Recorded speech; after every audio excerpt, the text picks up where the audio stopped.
kapag titingnan mo dito sa may taas, yung kanilang yung itong isang bakal papunta dito. Dito, palabas dito mga kasama. Tapos yung isa naman, yung dulo niyan, papunta dito.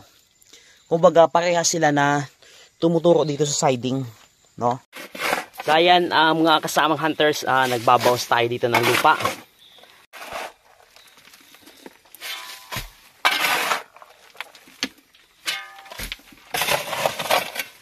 Ayan, medyo babawasan natin itong lupa.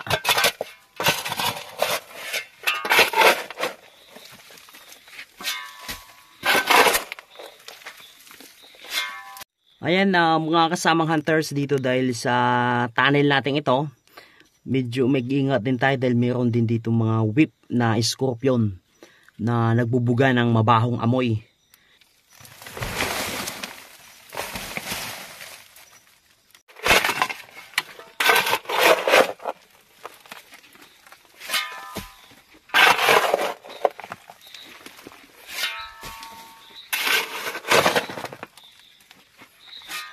Ayan mga kasamang treasure hunters, ito na.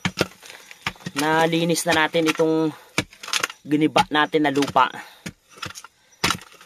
At another na stage na naman na dahan-dahan tayo. Kasi ang napapansin natin, kada halos 1 feet may mga markings na nakalagay. Ganyang wiring, palagi natin iniingatan yan. Kasi alam nyo, kapag sa treasure site, pag may nakita kayong wiring, may explosive trap yan. Kagaya niyan. Yan halos every 1 feet nakakakuha tayo ng dito, mga kalawangin na bakal. Kaya yan, medyo doble ingat lagi tayo mga kasamang hunters. Katulad yan, ayan o. Yan, kita nyo yung sa may taas. Bulok na. Mga kasamang treasure hunters, ito na. Halos dito tayo sa may side, sa kaliwang bahagi ng ating tunnel. Dito sa may halos siguro yung sa kapal niya sa tambak, mga 1 feet at mahigit. Yan, mayroon ditong bakal na nakapaganyan. Ayan o. Yung dito kalawangin na, tapos yung bakal dito, okay pa. Ayan o, nakalinya. Ang gagawin natin, mga kasama, ito, titibagin natin to. Sundan natin itong bakal na nakapaganon, paslant.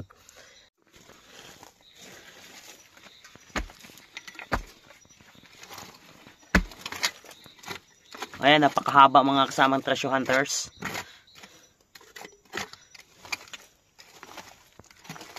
Ayan. Bakal.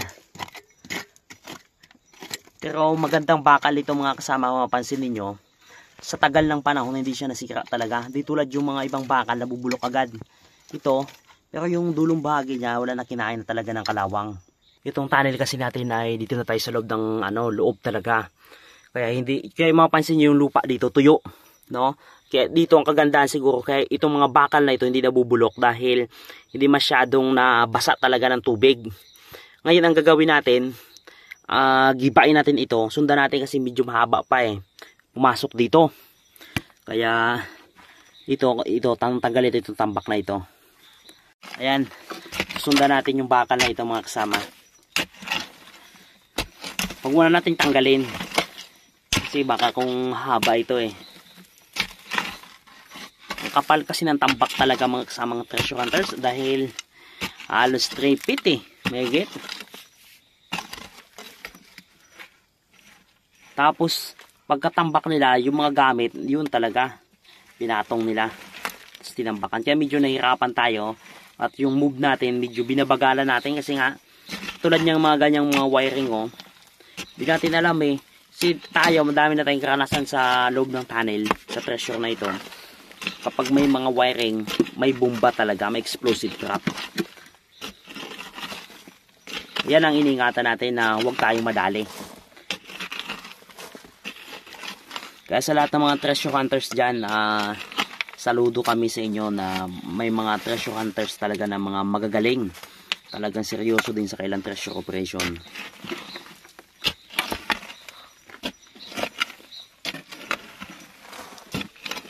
Hindi natin alam, baka switch pala yan. Itong lupa na ito mga kasama hunters, tanggalin natin ito. Oops, bakang gigiba. Ayan o. Talagang gumiba ng mga kasamang treasure hunters. Kapal talaga ng tambak dito, halos mga 3 feet kasi ang plano kasi tisundan natin itong bakal na ito. Yung bakal na itong buwabaybay dito.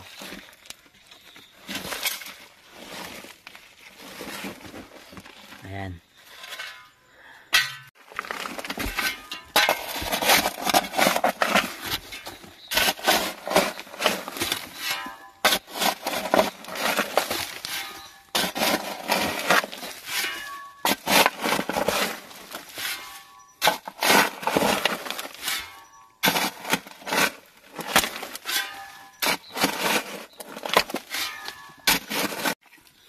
Ayan, nilolocate natin dito itong bakal na ito. Hanapin natin yung dulo mga kasamang treasure hunters. Para ma-decode talaga natin, mabasa natin yung tamang linyada.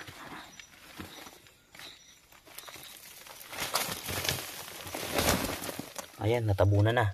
Tabunan na mga kasamang treasure hunters. Talagang ang ano kasi yung disadvantage kapag tuyo, yan, kaunting galaw mo lang, bumabagsak agad. Mga kasamang treasure hunters, ito na giba natin dito.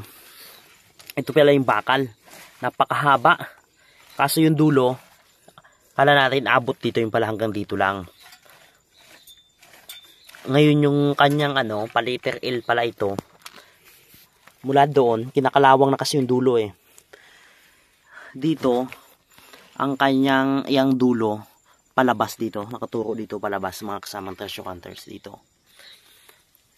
Kaya itong bakal na ito na nakabalagbag, I think mula sa labas ng tunnel, no, mga kasamang treasure hunters, mula doon nasa 10 feet, no, tama, kung di ako nagkakamali, nasa 10 feet ito nakabalagbag. Tapos yung dulo kanina natanggal na kasi natin, may mga kable, may wire, kaya medyo pala isipan sa atin kung ano ang tinuturo nito, ano ang tinutukoy niya.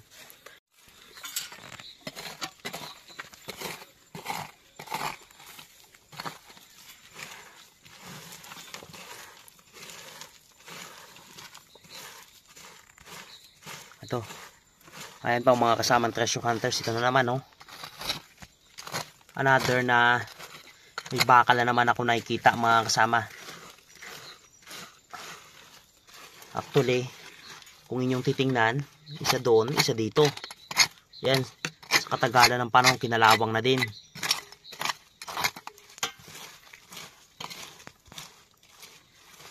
Ayan, siguro ang kapal nito nasa 2 feet, no?